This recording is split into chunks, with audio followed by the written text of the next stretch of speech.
আমাদের যে নির্বাচন এবং গণভোট অনুষ্ঠান হয়েছে, এর পরবর্তীতে এই বিষয়গুলো নিয়ে ওনারা আলোচনা করেছেন, পর্যালোচনা করেছেন। এ পর্যায়ে এখন আপনাদের সামনে নেতৃবৃন্দ কথা রাখবেন।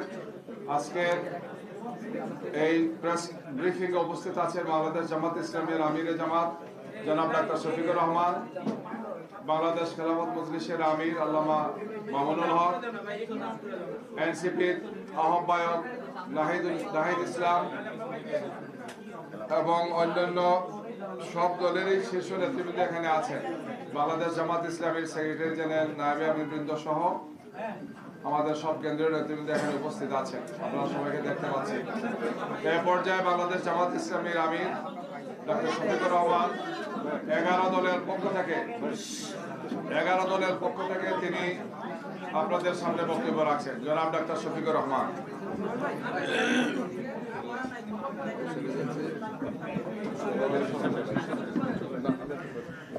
আসসালামু আলাইকুম রহমতুল্লাহ। 11 দলের সম্মানিত শীর্ষ নেতৃবৃন্দ, সাংবাদিক বন্ধুগণ,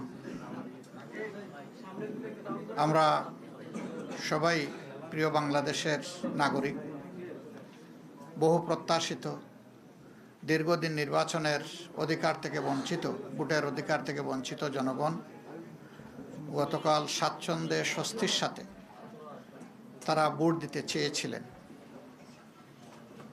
আমরা গতকাল রাত্রে আপনাদের সামনে আরেকবার হাজির হয়েছিলাম 11 দলের পক্ষ থেকে।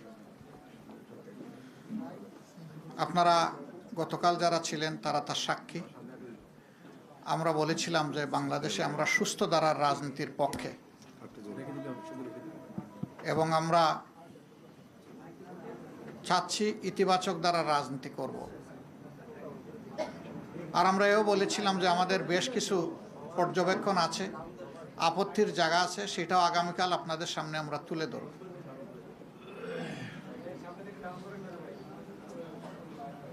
নির্বাচন মানে হার জিতের ব্যাপার থাকবে, স্বাভাবিক। সেই হার জিতটা যদি স্বাভাবিকভাবে হয় তাহলে কারো সেখানে বড় কোনো আপত্তি থাকে না, সবাই সাধারণত মেনে নেয়। কিন্তু যদি সেখানে বড় ধরনের কোনো বৈষম্য অথবা ইরেগুলারিটিস হয়ে থাকে, অনিয়ম হয়ে থাকে, তাহলে স্বাভাবিকভাবেই এটা প্রশ্ন তৈরি করে। আমরা আমাদের পক্ষ থেকে গতকাল এই ইতিবাচক দৃষ্টিভঙ্গি জানানোর পরেও আপনারা লক্ষ্য করেছেন নিশ্চয়ই, আজকে বাংলাদেশের বিভিন্ন জায়গায় 11 দলীয় নির্বাচনী অক্ষের কর্মী, সমর্থক, এজেন্ট, ভোটার বিভিন্ন জায়গায় বাড়িতে বাড়িতে হামলা হচ্ছে, ব্যক্তির উপর হামলা হচ্ছে, আগুন ধরিয়ে দেওয়া হচ্ছে বাড়িতে। এটা তো ফেসিবাদী তৎপরতা। যে ফেসিবাদের ধ্বংসস্তূপের উপর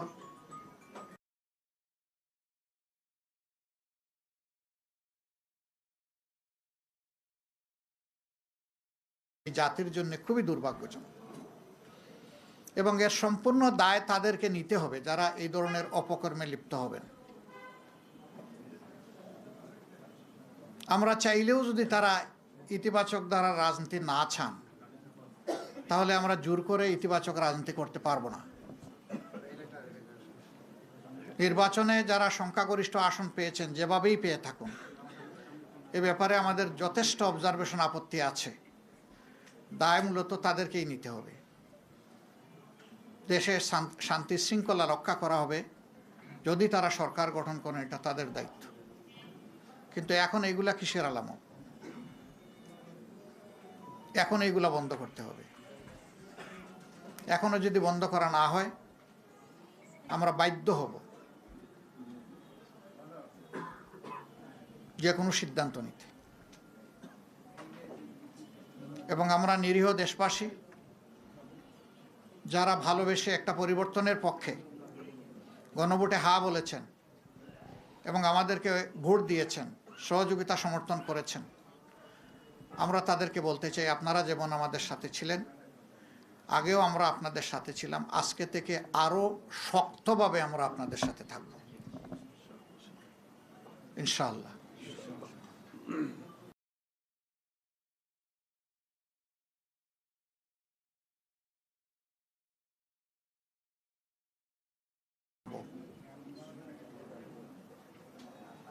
বেশ কিছু জায়গায় আপনারা লক্ষ্য করেছেন কালকে নির্বাচনী সম্প্রচার যখন হয় ফলাফল হঠাৎ করে বন্ধ।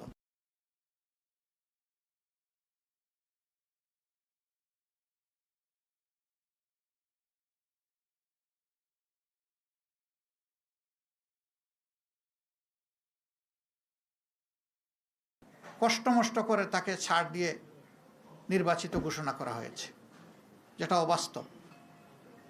আবার আমাদের কাছে ডকুমেন্ট আছে, বিভিন্ন জায়গায় রেজাল্ট শিটের উপর কষামাজা করা হয়েছে।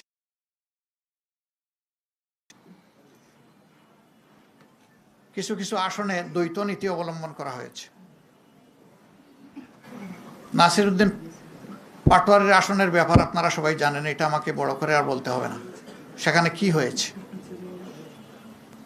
সেন্টার দখল করে একজন নেতার আপনজনের নেতৃত্বে সেখানে যা হয়েছে তার সাক্ষী এই দেশবাসী, বিশ্ববাসী, আপনারাও। আমরা জেনেছি আপনাদের কারণে। বাংলাদেশ খেলাফত মজলিসের আমির আল্লামা মামুনুল হক সাহেব নাসিরউদ্দিন পাটোয়ারির ওখানে যে কারণে অন্য একজন প্রার্থীর পক্ষে ব্যালট অ্যাকসেপ্ট করা হয়েছে, ঠিক একই কারণ বিদ্যমান থাকা সত্ত্বেও মৌলানা মামুনুল হক সাহেবের পক্ষে এটা অ্যাকসেপ্ট করা হয়নি। তো এক দেশে কি দুই আইন চলবে? নির্বাচন কমিশন কি এক এক জায়গায় এক একটা আইনের প্রয়োগ করবে একই বিষয়ে? এটা এখন বিশাল প্রশ্নের ব্যাপার। আমাদের সেক্রেটারি জেনারেল সহ বেশ কিছু আসনে এই ধরনের ব্যাপার আছে। স্ব আসনে যাদের উপরে এই অন্যায় আচরণ করা হয়েছে, যাদের অধিকার জোর করে কেড়ে নেওয়া হয়েছে, আমাদের সিদ্ধান্ত তারা প্রতিকার চাইবেন। সুনির্দিষ্ট সময়ের ভিতরে যদি আমরা প্রতিকার পাই তাহলে এক কথা, কিন্তু যদি না পাই তাহলে এখানেও আমরা বাধ্য হব আমাদের পথ ধরতে। আমরা আশা করব নির্বাচন কমিশন শুভবুদ্ধির উদয় হবে এবং তারা ন্যায় ইনসাফ করবেন। না করলে দায় তাদেরকে নিতে হবে। আমরা এখনো বলবো, দেশকে আমরা ভালোবাসি, ভালোবাসার জায়গা থেকে আমরা দেশের শান্তি শৃঙ্খলা এবং দেশের ঐক্য চাই। আমাদের স্লোগানই ছিল ঐক্যবদ্ধ বাংলাদেশ। ঐক্যবদ্ধ বাংলাদেশে থাকতে হলে পরস্পরকে সম্মান করেই থাকতে হবে। এখানে কেউ রাজা নয় আর বাকিরা প্রজা নয়। এখানে কেউ মালিক নয়, বাকিরা তাদের অধীনস্থ নয়। এখানে সকলেই বাংলাদেশের একই সংবিধানের অধীনে সমান অধিকার তারা ভোগ করবেন। অতীতে ফেসিবাদের বিরুদ্ধে আমাদের লড়াই হয়েছে। আমরা আশা করেছিলাম যে এই কালো অধ্যায়ের অবসান হোক, কিন্তু যদি আবার এটা ফিরে আসে আমরা লড়ে যাব, আমরা থামবো না ইনশাআল্লাহ। এখানে কোনো ছাড় দেব না। দেশের জনগণের, ফেসিবাদ আমাদের বিরুদ্ধে না, ফেসিবাদ দেশবাসীর বিরুদ্ধে। ফেসিবাদের ডেমোক্রেসি, একটা গণতন্ত্রের বিকাশ ঘটে না। সারা বিশ্ব থেকে এখানে পর্যবেক্ষকরা এসেছিলেন, তারা সময় দিয়েছেন, ঘুরেছেন, দেখেছেন।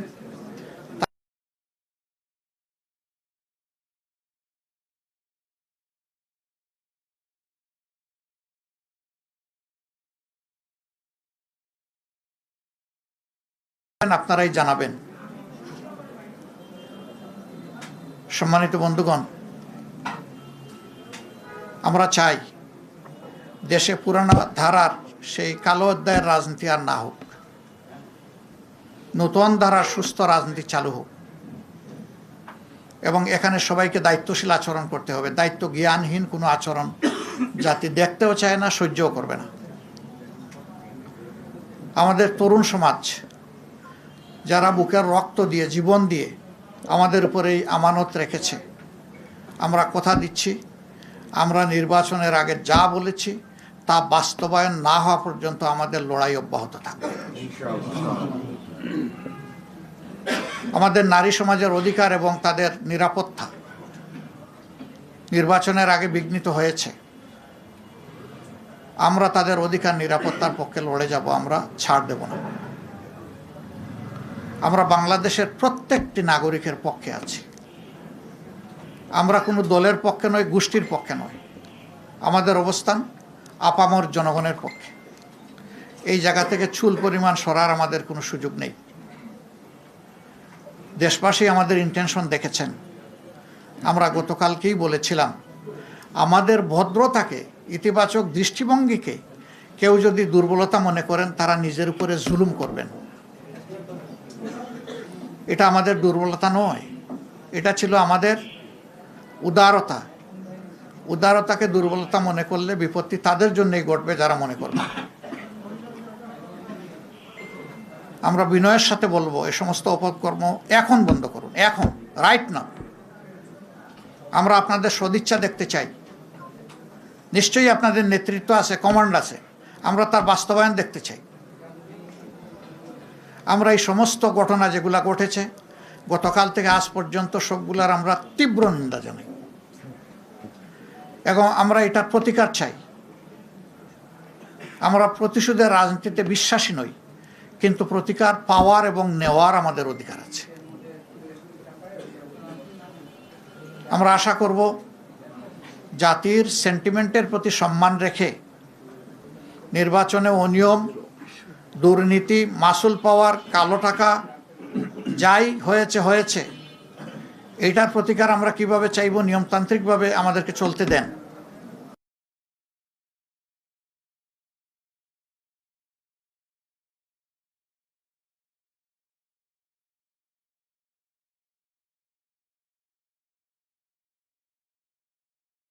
ঋণ খেলাফি, তাদেরকে ঋণের এই দায় থাকা সত্ত্বেও তাদেরকে নির্বাচনে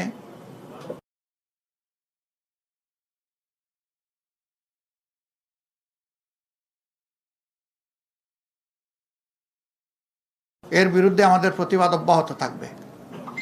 নির্বাচন কমিশনকে আমরা অনুরোধ জানাবো, আরপিও যেটা খাবার করে না, এরকম যারাই নির্বাচিত হয়েছেন তাদেরকে মেহরবানি করে তাদের ফলাফল স্থগিত রেখে এই ব্যাপারে আগে সুরাহা করুন, তারপরে আপনারা আগান।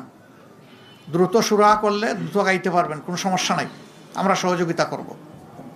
কিন্তু এর সুরাহা হওয়া উচিত। যারা এই ঋণ খেলাপি হয়েছেন, এটা এক ধরনের অপরাধ। তাদেরকে আরপিওর আন্ডারে সুযোগ দেওয়া হয়েছে, সেইটা তারা গ্রহণ করেন নাই। তারা গ্রহণ করলে আমাদের আজকে এই কথাগুলো বলার দরকার হতো না। অনেকে ঋণ খেলাপির তথ্য গোপন করেছেন, সেইটাকে অবলীলায় এড়িয়ে যাওয়া হয়েছে। দৃষ্টি আকর্ষণ করা সত্ত্বেও ক্ষেত্রবিশেষে সেইগুলো আমলে নেওয়া হয়নি। স্পষ্টভাবে এটা আরপিওর ভায়োলেশন, আমরা সেই ভায়োলেশন দেখতে চাই না। সাংবাদিকরা আমরা মনে করি সত্যের পক্ষে অবস্থান নেবেন, সংবাদ জগৎ ন্যায়ের পক্ষে নেবেন। আপনাদের অবস্থান হবে ফ্যাসিবাদ বিরোধী, আপনাদের অবস্থান হবে জনগণের স্বার্থ এবং কল্যাণের পক্ষে। এটা এখন বলছি না। আমরা এটাও লক্ষ্য করছি, আমরা সুনির্দিষ্ট এখনই বলতে চাচ্ছি না, কোনো জায়গায় ফ্যাসিবাদীদেরকে ঘোষণা দিয়ে এখন পুনর্বাসন করা হচ্ছে। নির্বাচনী প্রচারণার সময় তা লক্ষ্য করেছি। এটা মনে রাখবেন, কিছু মানুষ জীবন বাজি রেখে লড়াই করে জীবন দিয়ে এই ২৬ আমাদেরকে এনে দিয়েছে। ২৪-এর আকাঙ্ক্ষার সাথে যে কেউ অপমানজনক আচরণ করবেন, জাতি তাদেরকে ক্ষমা করবে না, বিশেষ করে যুব সমাজ তাদেরকে ক্ষমা করবে না।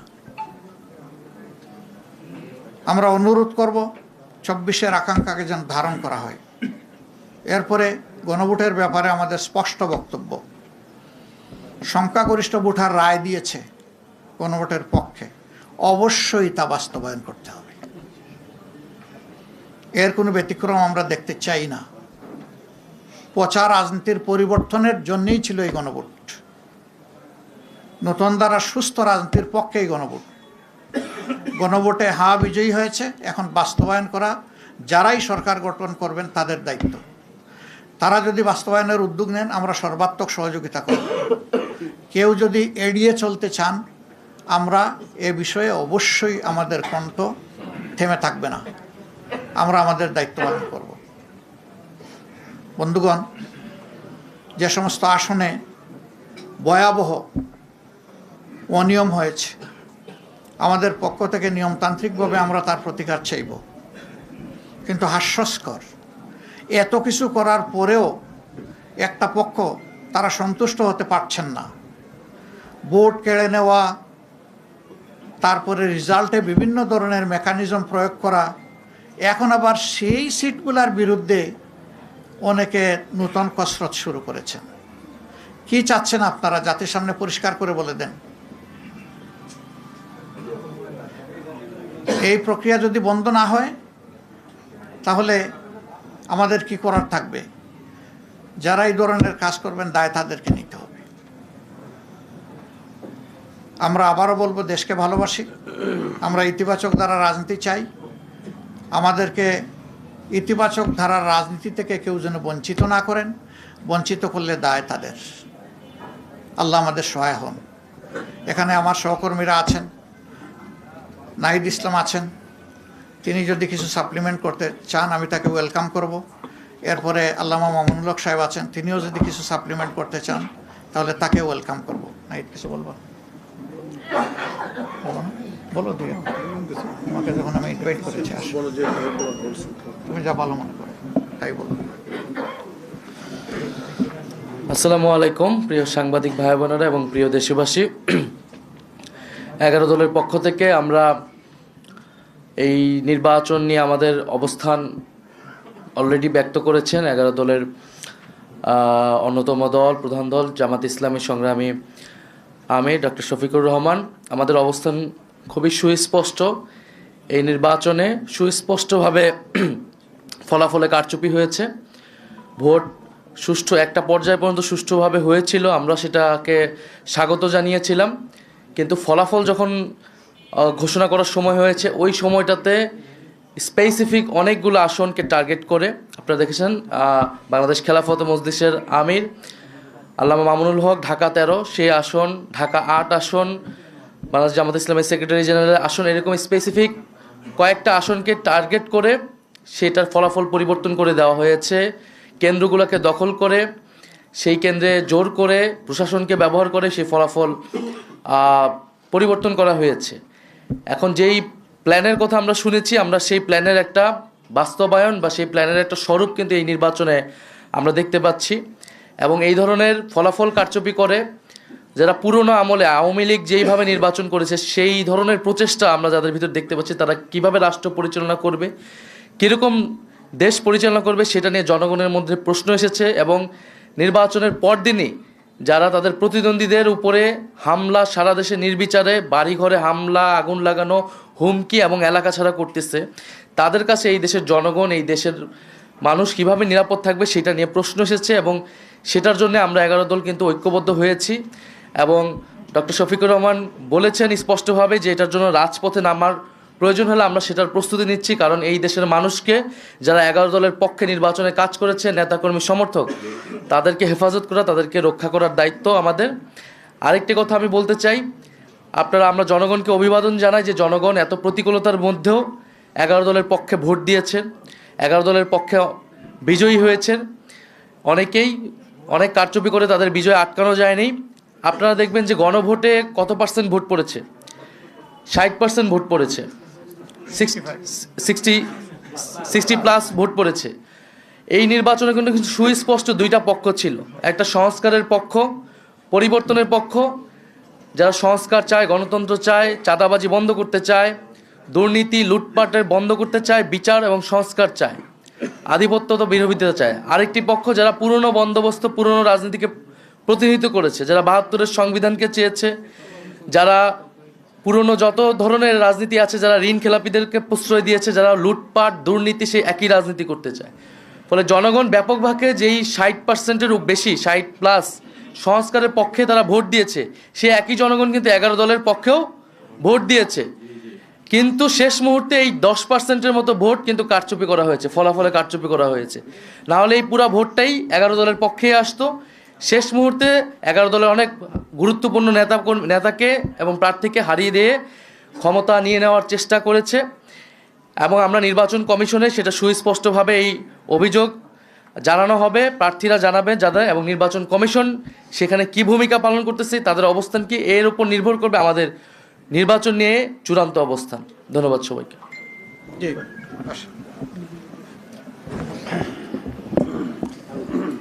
জি, আসসালামু আলাইকুম রহমতুল্লাহ। আমরা এই যে নির্বাচন গতকাল হয়ে গেল, এখানে ব্যাপক মানুষের উৎসাহ এবং উদ্দীপনা